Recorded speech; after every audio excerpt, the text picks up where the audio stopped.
Albans, and thank you so much. I know some aren't my constituents here today, but what a fantastic turnout. I've spoken to a few people here, and I'm kind of giving away secrets, really. My constituent Keith Cotton got me involved in this, so wherever Keith is, wave, you've got him to thank or blame.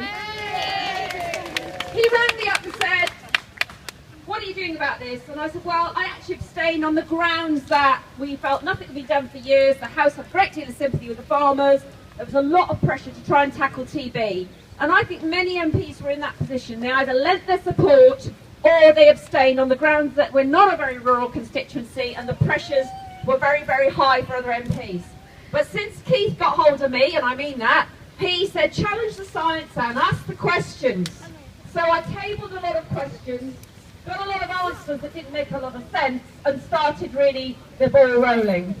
As a result, I had down 2 EDMs, which are basically statements in the House, signed by, one was over 140 MPs and another was about 100 MPs, saying they were seriously concerned about some of the findings coming out with the Cull. After that, I presented the Backbench Business Committee, and we had a debate in Westminster Hall, but you can't vote in Westminster Hall. But more MPs got into the debate than could speak. People like Tracy Crouch, who some of you might have heard of, very keen to stop the Cull. She didn't get to speak. I had 3 minutes. So I went back to the Backbench Business Committee about 2 months ago and said, I want a debate on the floor of the House. Every time I had an EDM, every time I've spoken, I've said it's got to come back before the House. You were given support for a pilot Cull. You were not given carte blanche to just roll on with this, regardless of how effective it was or how inhumane it was. You have got to come back to the House. Now, the Minister, of course, has not responded to any of those calls. So I presented the Backbench Business Committee, and I have been offered the date for the 13th of March. Now, unless that date is pulled because something happens, like the Crimea is invaded or something, and I'm not being facetious here, but these things are, evolving, that debate will be announced on Tuesday. And then it's going to happen. Your MPs, if you're not my constituents, will have the opportunity to vote to stop the Cull, the rollout, because as we speak, farmers are applying for licences to Cull. And I met with the NFU yesterday, and I'm not popular, as you can possibly imagine, and some are my constituents, and I feel for them. But I said, do you know what? If we'd been presented with what we know now, and asked to support something that was only going to be 30% effective, that was seen to be inhumane, and actually may cause an increase in TB through perturbation, I don't think the House would have voted for it at all.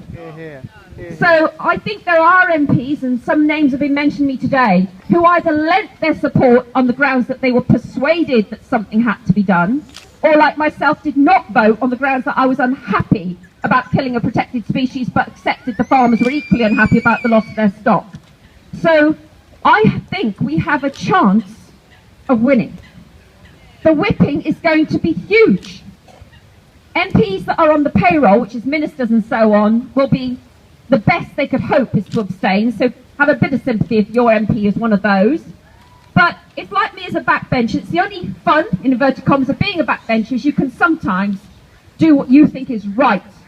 Now, obviously, this will make the government very unhappy if they lose their current project of badger culling as what they're doing. But as I said to the NFU, you have to come up with some arguments, some answers, and some way forward that is better than this. You cannot expect members of Parliament who represent constituents such as yourselves to continue supporting something that's been shown to be inhumane and cruel. So watch out for the announcements on Tuesday. If you are not my constituent, well, even if you are, but you can ask your MP if you can go and listen to the debate. There will be tickets in the gallery. But more to the point, if you're not going to go, please contact your MP and say, look at what the debate says. It notes all the failings and asks that the cull is stopped with no more rollouts until we come up with a better way forward. And I don't see why your MP couldn't consider supporting that. They may give you their reasons. I'm not asking them to say never do anything, but just stop it now, no more granting of licences. So I hope today this will be very public. I hope it will translate into the media, but even if it doesn't, believe me, once that announcement comes out on Tuesday, you will note the media, because they will be taking a big interest in whether or not the MPs are going to change their mind. So thank you for coming. It's been a pleasure. I hope I can show that MPs can and do listen. When the argument is against what they want to do, we've got to listen. It's ridiculous to keep doing something that makes no sense. And that's all I'm saying. Come back with something that makes sense, is humane and deals with TB. So thank you for coming today. Thank you, Anne, very much. Big round of applause.